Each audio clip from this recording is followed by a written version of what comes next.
ഈ സുഹൃത് കേരളം എന്നുള്ള ഈ പ്രോജക്റ്റിൻ്റെ പ്രണേതാവ്, ഇതിൻ്റെ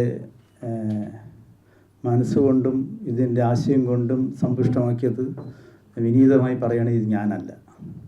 ഇത് നമ്മുടെ മെട്രോ മാൻ എന്നറിയപ്പെടുന്ന ഈ ശ്രീധരൻ സാറിൻ്റെ മനസ്സിൽ വന്ന ആശയമാണ്. അന്ന് ഞാൻ കൂടെ ഉണ്ടായിരുന്നു, ഞങ്ങളുടെ 5-6 പേര് കൂടെ ഉണ്ടായിരുന്നുകൊണ്ട് MR അഭിലാഷ് ഉണ്ടായിരുന്നു അന്ന് എൻ്റെ കൂടെ. അങ്ങനെ കുറച്ച് പേരുണ്ടായിരുന്നപ്പോൾ ശ്രീധരൻ സാറ് ഞങ്ങളോട് ഇത് പറഞ്ഞപ്പോൾ അത് എങ്കിൽ ഞങ്ങൾ ഏറ്റെടുക്കാം, സാറിൻ്റെ എല്ലാവിധ അനുഗ്രഹവും ഉണ്ടാകണമെന്ന് പറഞ്ഞിട്ട് അദ്ദേഹമാണ് ഈ ആശയം നമ്മുടെ മുന്നിലേക്ക് വയ്ക്കുന്നത്. ഇത് സേവന പ്രവർത്തനങ്ങൾ ചെയ്യുമെന്ന് പറയുമ്പോൾ കേരളത്തിൽ നിരവധി സംഘടനകൾ ഉണ്ട്, വ്യക്തികളുണ്ട്, ആശ്രമങ്ങളുണ്ട്. ഒരുപക്ഷെ ലോകത്തെ ഏറ്റവും കൂടുതൽ സേവനം ചെയ്യുന്നത് അമ്മ മാതാമി ദേവിയാണ്. അങ്ങനെയുള്ള ആശ്രമങ്ങളും സന്യാസി മഠങ്ങളും വ്യക്തികളും നോൺ ഗവൺമെൻറ് ഓർഗനൈസേഷൻസും ഒക്കെ തന്നെ എല്ലാവരും സഹായിക്കുന്നതും ജനങ്ങൾക്ക് വേണ്ടിയിട്ടുള്ള സേവനങ്ങൾ ചെയ്യുകയും ചെയ്യുന്ന ഒരു കാലഘട്ടത്തിലാണ് നാം ജീവിക്കുന്നത്. എങ്കിലും പക്ഷേ ഇത് എങ്ങനെയാണ്, this is a different one. This is a unique project which others doesn't have conceptualise till now. അങ്ങനെയെന്ന് വെച്ചാൽ ഇത് ആഗോള മലയാളികളുടെ കൂട്ടായ്മയിലാണ് ഈ സുഹൃത് കേരളം പദ്ധതി എന്ന് പറയുന്നത്. ഇത് ഏതെങ്കിലും കുറച്ച് ആൾക്കാർ ഏതെങ്കിലും ചിന്തയുടെയോ ഏതെങ്കിലും ആശയത്തിൻ്റെയോ ഒന്നും ഭാഗമാകാതെ ഏകദേശം 3.5 കോടി വരുന്ന ലോകത്തിൻ്റെ വിവിധ കോണുകളിൽ വസിക്കുന്ന എല്ലാ മലയാളികളെയും ഉൾക്കൊണ്ടുകൊണ്ട് അവരുടെ ചിന്തകൾ, അവരുടെ ആശയങ്ങൾ, അവരുടെ സഹായങ്ങൾ, ധനസമ്പത്ത് ഇതെല്ലാം തന്നെ കൂട്ടിച്ചേർത്തുകൊണ്ട് ലോകത്തെവിടെയുമുള്ള മലയാളിയെ സഹായിക്കുക എന്നുള്ളതാണ് കേരളത്തിനകത്തുള്ള. ഇത് മലയാളികളുടെ ഒരു സ്വപ്ന പദ്ധതിയാണ്. ഇത് അത്ര എളുപ്പം നേടിയെടുക്കാമെന്നോ ചെയ്യാൻ പറ്റുമെന്നോ എന്നുള്ളതല്ല. പക്ഷേ ഇതിൻ്റെ പിന്നിൽ പ്രവർത്തിക്കുന്നവരുടെ കരുത്തും അവരുടെ ആശയ സമ്പന്നതയുമാണ് ഇതിൻ്റെ വിജയം. ഇത് വളരെ ഈ ശ്രീധരൻ സാർ തന്നെയാണ് ഇതിൻ്റെ മുഖ്യ രക്ഷാധികാരിയായിട്ട് ഇരിക്കുന്നത്. അതുപോലെ തന്നെ PT ഉഷ ചേച്ചി ഈ സുഹൃത് കേരളം എന്ന പദ്ധതിയുടെ ഭാഗമാണ്. പ്രശസ്ത ഗായിക KS ചിത്ര ഇതിൻ്റെ ഭാഗമായിട്ട് വന്നിട്ടുണ്ട്. ഇതിൻ്റെ നയിക്കുന്നത് ഗുജറാത്ത് ചീഫ് ജസ്റ്റിസ് ആയിരുന്ന, ജമ്മു കാശ്മീരിലും ചീഫ് ജസ്റ്റിസ് ആയിരുന്ന, സുപ്രീം കോടതി ജസ്റ്റിസ് ആയിരുന്ന KS രാധാകൃഷ്ണൻ എന്ന് പറയുന്ന ഒരു അതിപ്രശസ്തനായ പ്രഗത്ഭനായ ജഡ്ജ്, റിട്ടയർഡ് ജഡ്ജ്. അദ്ദേഹമാണ് ഈ സുഹൃത് കേരളം എന്ന പദ്ധതിയെ മുന്നോട്ട് കൊണ്ടുപോകുന്നത്. പിന്നെ അതിൽ നിരവധി ആൾക്കാരുണ്ട്, വ്യക്തികളുണ്ട്, ഇക്കാര്യങ്ങളാണ്. അപ്പോൾ ഇത് നേരത്തെ ഇവിടുത്തെ ആങ്കർ പറഞ്ഞതുപോലെ ജാതി മത രാഷ്ട്രീയ ഭേദമന്യേ ലോകത്തെവിടെയുമുള്ള മലയാളികൾക്ക് വേണ്ടിയിട്ട് മലയാളികളുടെ ഒരു കൂട്ടായ്മയാണ് സുഹൃത് കേരളം എന്ന് പറയുന്നത്. അപ്പോൾ ഇതിന് ആർക്ക് വേണമെങ്കിലും ഇതിലേക്ക് ആശയങ്ങൾ തരാം, വോളണ്ടറി ആയിട്ട് പ്രവർത്തിക്കാം, ധനം നൽകാം. അതുപോലെ തന്നെ പുതിയ ഇന്നൊവേറ്റീവ് പ്രോജക്ട്സുകൾ കൊണ്ടുവന്നിട്ട് തൊഴിൽ സംബന്ധമായിട്ടും എങ്ങനെ വേണമെങ്കിലും ഈ മലയാളിയെ സുശക്തമാക്കുവാൻ വേണ്ടിയിട്ട് സഹായിക്കാവുന്നതാണ്. 7 മേഖലകളിലാണ് ഇതിൻ്റെ പ്രധാനമായിട്ടും ഊന്നൽ കൊടുക്കുന്നത്. ഒന്ന് പാർപ്പിടം. ഇതിൻ്റെയൊക്കെ സ്റ്റാറ്റിസ്റ്റിക്സ് ഉണ്ട്, പക്ഷേ അതൊക്കെ പറയും ഒരുപാട്. കേരളത്തിൽ മലയാളിക്ക് എത്ര പേർക്കാണ് സ്ഥലമുണ്ട്, വീടില്ല, എത്ര പേർക്കാണ് ഇനിയും സ്ഥലവുമില്ല വീടുമില്ലാതെ നിൽക്കുന്ന മലയാളികൾ എത്ര പേരാണ്? 100%, 96.4% സാക്ഷരത നേടിയ കേരളത്തിൽ ഇന്നും തല ചായ്ക്കാൻ ഇടമില്ലാത്ത ആൾക്കാരുടെ എണ്ണം വളരെ വലുതാണ്. അതുപോലെ തന്നെ രണ്ടാമത് ആരോഗ്യരംഗത്താണ്. ആരോഗ്യരംഗത്ത് ഉള്ള ഇതെന്ന് വെച്ചാൽ നിങ്ങൾ എവിടെ പോയിരുന്നാലും, ഏത് സർക്കാർ ആശുപത്രിയിൽ പോയിരുന്നാലും അതിൻ്റെ ഇടനാഴികയിൽ വരെ രോഗികൾ കിടക്കുന്ന ഒരു സംസ്ഥാനമാണ് കേരളത്തിലെ അവസ്ഥ. ബൈസ്റ്റാൻഡർ വിശന്നിരുന്നിട്ട് കൂടെയുള്ള രോഗിയെ പരിചരിക്കുന്ന ഒരു സാഹചര്യമാണ് കേരളത്തിലുള്ളത്. പക്ഷെ നമുക്ക് ഇത്തരം സാമൂഹ്യ പ്രശ്നങ്ങളിലേക്ക് നമ്മുടെ ജീവിതം അതിലേക്ക് മാറിയിട്ടുള്ള അവസരം ലഭിച്ചിട്ടില്ല. അതുകൊണ്ട് നമുക്കറിയാം ഇതിൻ്റെ കടുത്ത യാതനകൾ നമുക്ക് അനുഭവിക്കാൻ കഴിയുന്നത് വളരെ കുറവാണ്. പത്രത്തിലൂടെയൊക്കെ വായിക്കുകയും ആരെങ്കിലും പറഞ്ഞ് കേൾക്കുകയും ചെയ്യാതെ അത് അനുഭവിക്കുക എന്നുള്ളതാണ് അത്തരം വേദനകൾ. അങ്ങനെയുള്ള 10,000-കണക്കിന് ആൾക്കാരാണ്.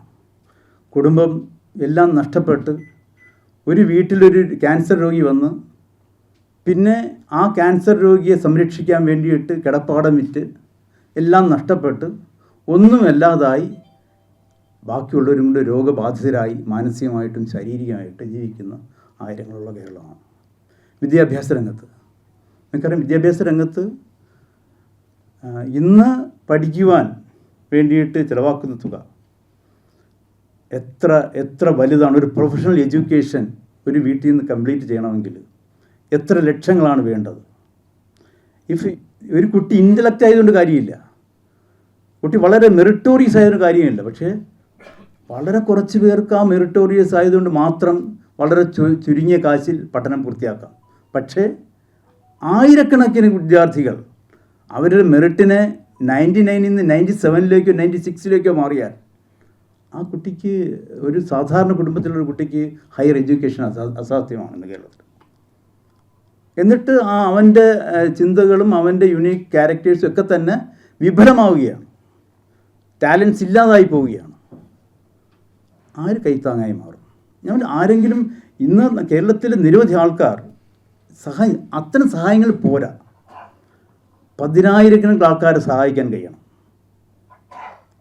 അതുപോലെ തന്നെ ഈ 3 ഡിവിഷൻ ഞാൻ പറഞ്ഞു, ആരോഗ്യം, വിദ്യാഭ്യാസം, പാർപ്പിടം. അതുകൂടാതെ തന്നെ നമുക്ക് എമർജ് ചെയ്യാൻ പറ്റുന്ന 2 മേഖലകൾ കേരളം വളരെ പിന്നിലാണ്.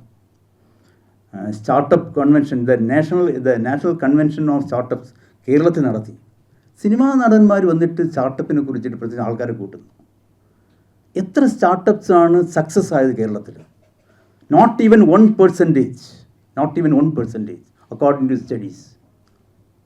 അപ്പോൾ ഈ എൻ്റർപ്രണർഷിപ്പിന് ഊന്നൽ കൊടുക്കുന്ന ഒരു സംവിധാനം, സ്കിൽ ഡെവലപ്മെൻറ്റ്. ആദ്യമായിട്ടാണ് കേരളത്തിൽ സ്വാതന്ത്ര്യാനന്തരം ഭാരതത്തിൽ ഒരു സ്കിൽ ഡെവലപ്മെൻറ്റിന് ഒരു മിനിസ്ട്രി ഉണ്ടാകുന്നത്. കൾച്ചറൽ മിനിസ്റ്റർ ഉണ്ടായതും ആദ്യമായിട്ടാണ്. ഈ കഴിഞ്ഞ ഒരുപക്ഷെ 2014 ശേഷമാണ് ഭാരതത്തിന് സംസ്കാരത്തിന് വേണ്ടിയിട്ട് മന്ത്രാലയം ഉണ്ടാകുന്നത്, ട്രൈബൽസിന് വേണ്ടി മന്ത്രാലയം ഉണ്ടാകുന്നത്. അതുപോലെ തന്നെയാണ് സ്കിൽ ഡെവലപ്മെൻറ്റിന് വേണ്ടിയിട്ട് മന്ത്രാലയം ഉണ്ടാകുന്നത്. പക്ഷേ ആ മന്ത്രാലയത്തിൻ്റെ എന്നെ ഉപയോഗപ്പെടുത്തിക്കൊണ്ട് എത്രമാത്രം സ്കിൽസാണ് നമ്മുടെ കുട്ടികൾക്ക് പകർന്നു കൊടുക്കാൻ നമുക്ക് കഴിയുന്നത്. അത് ഈ എൻ്റർപ്രണർഷിപ്പ് ആൻഡ് സ്കിൽ ഡെവലപ്മെൻറ്റ്. പിന്നെ ഒന്ന് വിമൻ എംപവർമെൻറ്റ്. വിമൻ എംപവർമെൻറ്റ് എന്ന് പറഞ്ഞ ഒരു ക്ലീഷേ വേർഡാണ്, എനിക്കറിയാം. സ്ത്രീ ശാക്തീകരണം പറയാത്തവരില്ല. പക്ഷെ അതിന് ആദ്യം സത്യത നോക്കിയുള്ളൂ. ഡിസിഷൻ മേക്കിംഗ് പോസ്റ്റിലേക്ക് ഇന്ന് ഭാരതത്തിൽ എത്ര സ്ത്രീകൾക്ക് കടന്നു വരാൻ കഴിഞ്ഞിട്ടുണ്ട്? ഹൗ മെനി നമുക്ക് 1150ഓളം സർവകലാശാലകൾ ഭാരതത്തിലുണ്ട്. എത്ര വിമൻ വൈസ് ചാൻസലേഴ്സ് നമുക്ക് നടക്കാൻ കഴിഞ്ഞിട്ടുണ്ട്? കേരളത്തിലുണ്ട് 14 സർവകലാശാലകളുണ്ട്. മൊത്തത്തിൽ 23 സർവകലാശാല നിലവാരമുള്ള 23 സർവകലാശാലകളുണ്ട്. എത്ര പേർക്ക് വരാൻ കഴിഞ്ഞിട്ടുണ്ട്? അപ്പോൾ എംപവർമെൻ്റ് എന്ന് പറഞ്ഞു കഴിഞ്ഞാൽ എൻ്റെ പ്രാതിനിധ്യമല്ല, ഇത്തരം വേദികളിലേക്ക് കടന്നു കയറാനുള്ള ആർജവം, ധൈര്യം, അവസരം ഉണ്ടാക്കുക എന്നുള്ളതാണ് അത്തരം കാര്യം. പിന്നൊന്ന്, കേരളം ഇന്ന് ഏറെ ദുഃഖിക്കുന്ന, തല താഴ്ത്തി നിൽക്കുന്നത് ഡ്രഗ്സ് ആണ്. കേരളം തല താഴ്ത്തി നിൽക്കുക. Latest study 72% of the school students are accessible to drugs എന്നാണ് സ്റ്റഡി പറഞ്ഞിരിക്കുന്നത്. 72% ഓഫ് സ്കൂൾ സ്റ്റുഡൻസ്. ഗവൺമെൻറ്റിൻ്റെ ഡേറ്റയുടെ സ്റ്റഡിയുടെ ഭാഗമായിട്ട് പറയാം. കേരളം തല താഴ്ത്താതെ എന്ത് ചെയ്യും? ആർക്കാണ് ഇതിലൊക്കെയുള്ള ഹൃദയവേദനയുള്ളത്? ആർക്കിതിനെതിരെ പ്രവർത്തിക്കാൻ വേണ്ടിയിട്ട് കഴിയും? അപ്പോൾ വരാൻ പോകുന്ന തലമുറ എങ്ങോട്ടേക്കാണ് പോകുന്നത്? പാട്ട് പാടിയാൽ, കവിത ചൊല്ലിയാൽ ഇതിനെതിരെ കുട്ടികളെ മാറ്റാൻ കഴിയുമോ? അല്ലെങ്കിൽ വലിയ അഡ്വർടൈസ്മെൻറ്റുകൾ വന്നാൽ കഴിയുമോ? എന്താണ് ഇങ്ങനെയാണ് ഗ്രാഡിക്കേറ്റ് ചെയ്യേണ്ടത്? ഇതെങ്ങനെയാണ് നമ്മുടെ കേരള സമൂഹം, മലയാളി സമൂഹത്തിന് ഓവർകം ചെയ്യാൻ കഴിയുന്നത്? പാരൻസ് എല്ലാം ഇങ്ങനെ നിരാശ്രയ, ഒന്നും ചെയ്യാൻ കഴിയാത്ത വിധത്തിൽ കൈമലർത്തുന്ന ഒരു വളരെ ഭീതിദയമായ ഒരു അന്തരീക്ഷത്തിലാണ് നാം ജീവിക്കുന്നത്. അപ്പോൾ ഇതും ഒരു അജണ്ടയാണ്. ഇങ്ങനെ 7 സെക്ടറിലായിട്ട് ഒരു intervention, very serious intervention by the professionals, committed cadres ഉണ്ടായിട്ട് ഇതിലൊരു ചേഞ്ച് വരുത്താനാണ് ഉദ്ദേശിക്കുന്നത്. അതിന് വേണ്ടിയിട്ടാണ് സുഹൃത്ത് കേരളം. അതുകൊണ്ട് തന്നെ ഇതിൻ്റെ നേതൃത്വത്തിലും ഇതിൻ്റെ സംഘാടകരും ഇതിനെ വഴിവെട്ടി മുന്നോട്ട് കൊണ്ടുപോകാൻ വേണ്ടി നയിക്കാൻ വേണ്ടിയിട്ട് അത്തരം ആൾക്കാരെയാണ് ഇതിൽ സെലക്ട് ചെയ്തത്. ഇതിന് വേണ്ടിയിട്ട് ആയിരക്കണക്കിന് വോളണ്ടിയേഴ്സിന് നമ്മൾ ഇതിനടുത്ത സെലക്ഷനിലേക്ക് വരും. ഇതിന് നാം ആവശ്യപ്പെടുന്നത്, ആഗ്രഹിക്കുന്നത് ലോക മലയാളികളെല്ലാം തന്നെ എല്ലാ വർഷവും, ഇപ്പോൾ ഇത് ഓണക്കാലമാണ്, സന്തോഷത്തിൻ്റെയും ആഘോഷത്തിൻ്റെയും മനസ്സിൻ്റെ എല്ലാം തന്നെ നിറഞ്ഞു നിൽക്കുന്ന നിറപുത്തിരിയുടെ ദിവസങ്ങളാണ്. പക്ഷേ ഇതിൽ ഒരു 1000 രൂപ നിങ്ങൾ ഇതിന് വേണ്ടിയിട്ട് സഹായം ചെയ്യണം. 1000 rupees and million dreams can be manifested.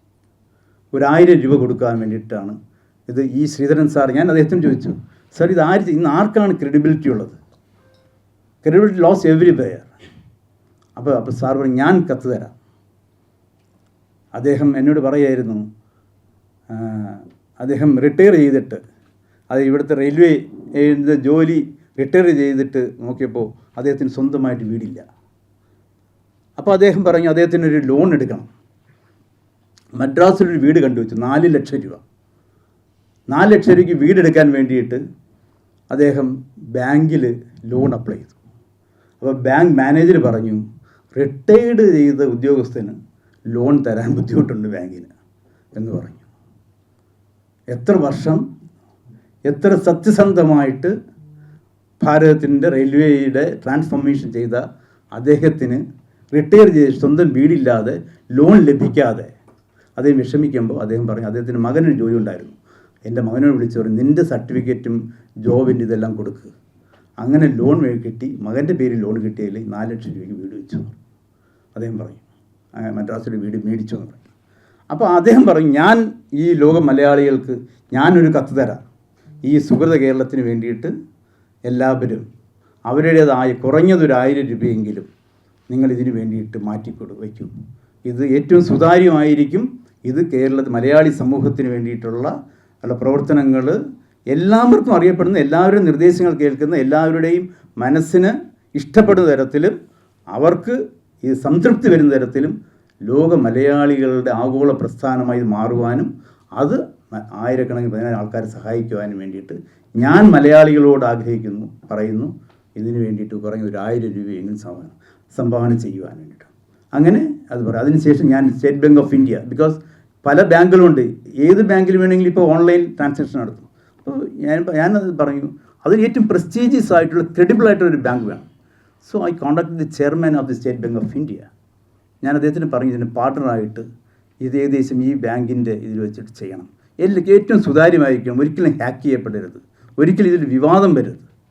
They send the senior officers to our office and we decided. And State Bank of India partner ചെയ്തിട്ടുള്ള ഒരു ഓൺലൈൻ പേയ്മെൻറ്റ് സ്കീം, വളരെ സ്ട്രോങ് ആയിട്ടുള്ള, വളരെ സുതാര്യമായിട്ടുള്ള, അതേസമയത്ത് എല്ലാ വിധത്തിലുള്ള അതിൽ വരാവുന്ന ഓൺലൈനിലുണ്ടെന്ന എല്ലാ കേടുപാടുകളും ഇല്ലാതാക്കിക്കൊണ്ടുള്ള ഒരു ഓൺലൈൻ പേയ്മെൻറ്റ് സിസ്റ്റം ഡെവലപ്പ് ചെയ്തിട്ടുമുണ്ട്. വളരെ സിമ്പിളായിട്ട് 2 മിനിറ്റ് കൊണ്ട് തന്നെ ഏതൊരു സാധാരണക്കാരനും അതിലേക്ക് പേയ്മെൻറ്റ് ചെയ്യാൻ സാധിക്കും വിധം അത് ശരിയാക്കിയിട്ടുമുണ്ട്. അപ്പോൾ ഇതാണ് ഈ ഇപ്പോൾ ഉള്ള സുഹൃത്ത് കേരളത്തിൻ്റെ ഇത് നമ്മൾ വളരെ ക്രമേണ ഇത് മുന്നോട്ട് കൊണ്ടുപോകും. ഇതിപ്പോൾ ഡൽഹിയിൽ ഇതിൻ്റെ ലോഞ്ചിങ് നടക്കുന്നു. ഇതുപോലെ എല്ലാ ഭാരതത്തിന് പുറത്തും സെപ്റ്റംബർ 12-13 തീയതികളിൽ ഗൾഫ് കൺട്രീസിൽ ഉള്ള എല്ലാ സ്ഥലത്തും ഇതിൻ്റെ ലോഞ്ചിങ് നടക്കും. ഇതിന് മുന്നേയായിട്ട് കേരളത്തിൻ്റെ എല്ലാ ജില്ലകളിലും ഇതിൻ്റെ ലോഞ്ചിങ് നടക്കുന്നുണ്ട്. ഇതുപോലെയുള്ള ഇതിൻ്റെ ദേശീയ തലത്തിലുള്ള ഒരു ലോഞ്ചിങ് മോഹൻലാലും ഈ ശ്രീധരൻ സാറുമായിട്ട് സെപ്റ്റംബർ 3rd വീക്ക് കേരളത്തിൽ വെച്ചിട്ട് അവർ ചെയ്യും. അത് 2 പേരുടെയും സംസാരിച്ചിട്ടുണ്ട്. അത് അവർ അതിൻ്റെ നാഷണൽ ലോഞ്ചിങ് ചെയ്യാൻ തുടങ്ങും. അപ്പോൾ ഏറ്റവും ക്രെഡിബിളായിട്ടുള്ള, സത്യസന്ധരായിട്ടുള്ള, ഭാവനയുള്ള മനുഷ്യരുടെ ഒരു കൂട്ടായ്മയാണിത്. ഇത് ഒരുപക്ഷെ ഇത് വളർന്ന് 1 വർഷം കഴിയുമ്പോൾ ഒരുപക്ഷെ ലോകത്തെ ആദ്യത്തെ ഏറ്റവും വലിയ കൂട്ടായ്മയുടെ ഒരു സേവന പ്രവർത്തനമായിട്ട് ഇത് മാറും. അതിന് യാതൊരു സംശയമില്ല. ഇതിൽ ലക്ഷക്കണക്കിന് ആൾക്കാർ ഇതിൽ വന്നു ചേരും. ഏറ്റവും ടാലൻറ്റഡ് ആയിട്ടുള്ള യങ്സ്റ്റേഴ്സ് ഈ പ്രോജക്റ്റുകളെല്ലാം തന്നെ ഗൈഡ് ചെയ്യാൻ വേണ്ടിയിട്ട് സൗജന്യമായിട്ട്, അവർക്ക് ആർക്കും സാലറി കൊടുക്കാതെ, അല്ലാതെ വോളണ്ടറി ചെയ്യുന്ന ഏറ്റവും വലിയ ഒരു മൂവ്മെൻ്റായിട്ട്. അതുകൊണ്ട് സുഗത കേരളം എന്ന് പറയുന്നത് it is a movement for the Malayalees across the world. അപ്പോൾ ഇതിന് വേണ്ടിയിട്ടുള്ള ഇതാണ് എനിക്ക് പറയാനുള്ളത്. ഇതെങ്ങനെ ചെയ്യും, ഇതിൻ്റെ റോഡ് മാപ്പ് എങ്ങനെയാണ്, ഒരുപാട് കാര്യങ്ങളുണ്ട് ഇതിൽ. പക്ഷെ അതെല്ലാം നമുക്ക് വിവരിക്കാനുള്ള സമയമില്ല. പക്ഷേ അതെല്ലാം തന്നെ വളരെ പ്രാവീണ്യം നേടിയ പ്രൊഫഷണലായിട്ട് എഡ്യൂക്കേഷൻ നടത്തിയിട്ടുള്ള ഇപ്പോൾ ഹെൽത്തിൻ്റെ കാര്യം വരുമ്പോൾ ഞാൻ പറഞ്ഞത് കോട്ടയം മെഡിക്കൽ കോളേജിൽ ഇന്ത്യയിൽ ആദ്യമായിട്ടുള്ള ഹൃദയ ട്രാൻസ്പ്ലാന്റേഷൻ ഡോക്ടർ ടി.കെ. ജയകുമാർ അദ്ദേഹത്തെ പറയും അങ്ങ് ഇതിന് നേതൃത്വം കൊടുക്കണം എന്ന് പറയും. അദ്ദേഹം എഗ്രി ചെയ്തിട്ടുണ്ട്. ഇതിൻ്റെ എഡ്യൂക്കേഷൻ്റെ കാര്യം professor Achyut Shankar, he is the bio informatics ഡയറക്ടറാണ് കേരള യൂണിവേഴ്സിറ്റിയിൽ വൈസ് ചാൻസലറായിട്ട് അദ്ദേഹത്തെ വൈസ് ചാൻസലറായിട്ട് ഗവർണർ നോമിനേറ്റ് ചെയ്തപ്പോൾ അച്യുത് ശങ്കർ എന്നെ വിളിച്ച് പറഞ്ഞു, ജയകുമാർ ദയവ് ഇത് ഗവർണർ അടുത്ത് പോയിട്ട് പറയണം, എനിക്ക് വൈസ് ചാൻസലർ ആവാൻ കഴിയില്ല, എനിക്കതിൻ്റെ ആഗ്രഹം, ഞാൻ കുട്ടികളെ പഠിപ്പിക്കാം പ്രൊഫസർഷിപ്പ്. എന്നിട്ട് ഞാൻ പോയിട്ട് ഗവർണർ റെക്കമെൻഡ് ചെയ്ത് please don't make him as the provisor, he will deny it if you have appoint him എന്ന് പറഞ്ഞു. അത്തരം ആൾക്കാരാണ് സുഹൃത കേരളത്തിൻ്റെ നേതൃത്വത്തിലേക്ക് വരുന്നത്, നേതൃത്വം കൊടുക്കുന്നത്. അപ്പോൾ ഇതിലേക്ക് എല്ലാവരുടെയും സഹായങ്ങളും സഹകരണങ്ങളും നിങ്ങളുടെ പങ്കാളിത്തവും പ്രതീക്ഷിച്ചുകൊണ്ട് നിർത്തുന്നു. ജയ് ഭാരത്.